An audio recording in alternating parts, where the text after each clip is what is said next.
ایک عام تاثر یہی تھا کہ ایوانوں سے این آر او کو سند قبولیت نہ ملنے کے بعد سپریم کورٹ کا ایک غیر معمولی طور پر تشکیل دیا جاتا فل بینچ جو بھی فیصلہ دے گا اس کے نتیجے میں مقدمات کی بحالی اور پھر ان پر کارروائی کے لیے دیے جاتے احکامات پر تیزی سے عمل درآمد کچھ اس طرح ہوگا کہ اس دوران تقویت پاتے وزیر اعظم یوسف رضا گیلانی صاحب جو گزرے کافی عرصے سے اپنی ایک بہت زیادہ قابل ستائش کارکردگی نہ ہونے کے باوجود بڑی حد تک رائے عامہ کی ہمدردیاں صرف اس بنیاد پہ رکھتے تھے کہ وہ صرف مجبوریوں کی بنیاد پر اپنی سیاسی قیادت کے ارد گرد موجود بدعنوان وزیروں مشیروں اور سفیروں سے نجات حاصل کرنے میں کامیاب ہو جائیں گے۔ یہ بھی توقع تھی کہ عدالتی فیصلوں کے بعد قانون کا ہاتھ تیزی سے حرکت میں آتا کم سے کم ان شخصیات کو جو کہ سزا یافتہ اور مفرور قرار پا چکی تھی ان پر ہاتھ ضرور ڈالے گا، لیکن حکومت جس کا فیصلہ آنے سے پہلے یہ نقطہ نظر تھا کہ وہ سر جھکا کر ہر فیصلہ تسلیم کریں گے، ان کی طرف سے غالباً ایک مزاحمتی رد عمل کا اظہار ہوا ہے، بہت سخت، اور ایک ایسے سیکٹری سطح کے آفیسر کو جس کی غلطی غالباً اب تک صرف یہ ظاہر ہو سکی کہ اس نے ایک ایسے محترم وفاقی وزیر کو جس کا نام سرکاری طور پہ ایئرپورٹ تک پہنچائی ECL فہرستوں میں ڈال دیا گیا تھا، اسے غیر ملکی سفر پر جانے سے روکنے کی پاداش میں اپنے عہدے سے ہٹا دیا گیا۔ اپنی ماتحت کام کرتے اداروں میں وفاقی وزراء پیشیاں بھگتا رہے ہیں اور انہیں گرفتار کرنے پر متعین افسران سر جھکا کر ان کا استقبال کرتے انہیں تکلیف دینے پر معذرت کا اظہار کر رہے ہیں۔ ایک دو اعلیٰ سطح کے افسران کا انجام عدالتی حکم پر فرض بجا لانے کے بعد جو کچھ ہوا اس کا دھچکا ابھی کم ہی تھا کہ اچانک وہ یوسف رضا گیلانی صاحب جو کہ چند روز پہلے تک اپنے اہل خانہ پر NRO الزام لگنے پر بدکتے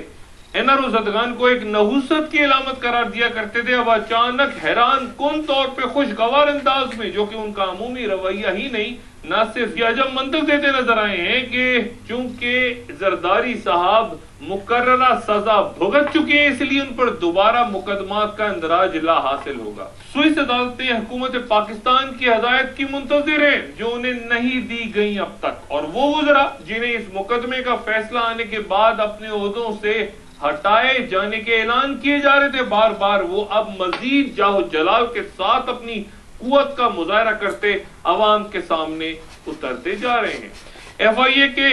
ڈائریکٹر کی برطرفی پر عدالت کی برہمی کے اظہار کے باوجود ان کا اپنے عہدے پہ بحال نہ ہونا اس تصادم کو ظاہر کرتا ہے جو بظاہر ایک خاموشی کے باوجود پرسکون پانیوں کے نیچے پیدا ہوتے طوفانوں کا پتہ دے رہا ہے۔ ایک طرف حکمرانوں نے عدالتی فیصلہ تسلیم کرتے مقدمات کا سامنا کرنے کا اشارہ اور دوسری طرف واضح انداز میں اپنے کاسا لیس تجزیہ کاروں کے ذریعے اسے ایک سازش قرار دینے کا عندیہ دیتے ہتھیار نہ ڈالنے کا کچھ اس انداز میں جارحانہ لب و لہجے کے ساتھ رویہ اختیار کیا ہے کہ اگلے چند روز کے دوران اگر فہم و فراست کا بھرپور مظاہرہ نہ کیا گیا تو چند شخصیات کو بچانے کی ناکام کوشش کے دوران تمام نظام جسے بچانے کی ہر سیاسی قوت، تمام سیاسی جماعتیں، عدالتیں، فوج اور ذرائع ابلاغ کوششیں کر رہے ہیں، وہ تمام نظام ہی زمیں بوس ہو سکتا ہے۔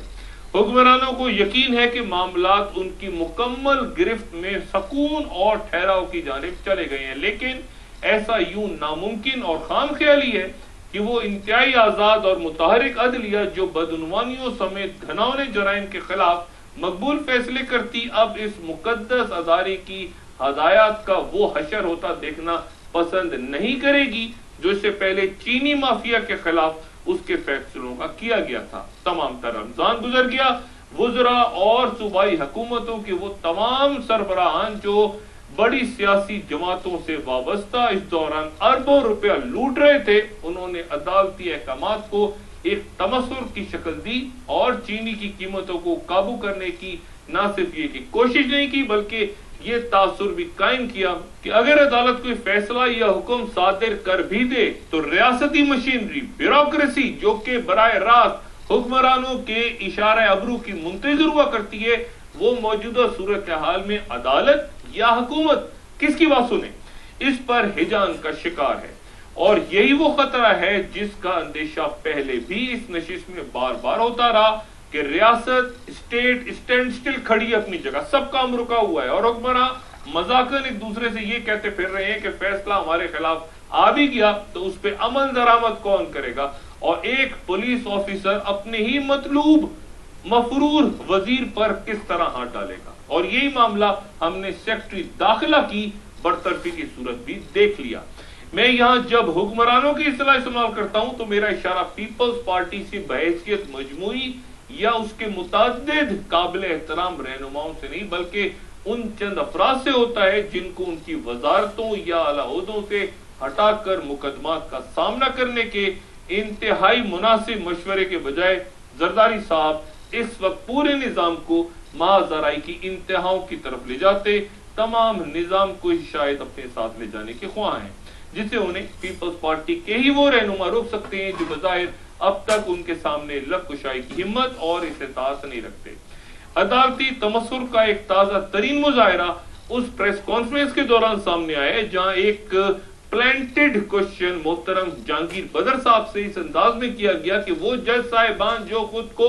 चैंपियन समझते हैं वो अजहर खान की ISI की तरफ से दिए गए फंड्स की पिटीशंस पे फैसला क्यों नहीं करते। सवाल दुरुस्त था लेकिन अंदाज तज़हीक का। और जब ये तय हो चुका कि कोई NRO ज़्यादा शख्स अपने आला ओहदों से इस्तीफा नहीं देगा और अपनी भरपूर सरकारी हैसियत और अज़र रसूख के साथ ही खुद पर आयद इल्जामात का सामना करेगा, तो ये वाज़ेह है कि रियासत के मुख्तलिफ अदारे एक बार फिर तसादुम की तरफ, खतरनाक तसादुम की तरफ बढ़ते नजर आ रहे हैं। लूटी हुई दौलत दूसरे मुल्कों से लाना तो दरकिनार, यहाँ तो ECL की बहाली तक पे कुछ होता नजर नहीं आ रहा। एक इंतहाई गैर संजीदा रवैया, और ये दुरुस्त के पीपल्स पार्टी से हटकर दीगर जमातें जो कि बैंकों के कर्जों से लेके दीगर लातादाद बदउनवानियों में मुलविस रही हैं, उन सब का एहतजाम भी लाजिम है। लेकिन इस मरले पे कौम NRO ज़दगान के हवाले से इस्तीफे तवक्को कर रही थी, जो कि न सिर्फ ये कि नहीं दिए गए बल्कि जो लबुलहजा अब इख्तियार हो चुका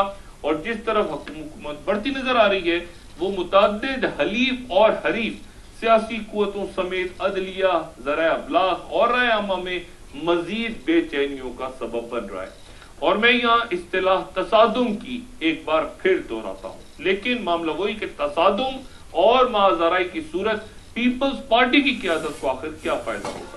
मुमकिन है कि वो एक मुकम्मल आईनी और कानूनी तनाज़े को सियासी रंग देने में इस बुनियाद पे कामयाब हो जाएं कि एहतसाब हमेशा पीपल्स पार्टी का ही क्यों होता है, दीगर का क्यों नहीं होता। और इसे कदर नजर के पीपल्स पार्टी की सफों में इस वक्त बदतरीन बदउनवानियों में मुलविस शख्सियत मौजूद हैं, लेकिन उनकी इस दलील को भी नजरअंदाज करना नामुमकिन है कि उनके बराबर या शायद उनसे कहीं ज्यादा करप्ट अनासिर जो बड़े रियासती अदारों की तबाहियों का माजी में बाइस बने, वो दीगर सियासी जमातों में भी बैठे मुसलसल पीपल्स पार्टी पे संगजनी कर रहे हैं, लेकिन उन पे कोई उंगली नहीं उठा रहा। ये बात बिल्कुल दुरुस्त। ये मुनासिब होता कि एहतसाब का ये कुल्हाड़ा बैक वक्त उन तमाम सियासी जमातों पर भी गिरता, लेकिन चूंकि बुनियादी हदफ पीपल्स पार्टी और MQM बने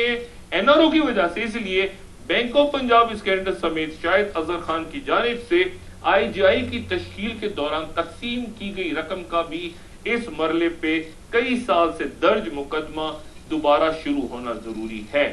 बहरहाल दीगर मुकदमा खुलते हैं या नहीं ये तय है कि हुक्मरान दीगर रियासती अदारों के साथ एक फैसला कुन तसादुम चाहते हैं।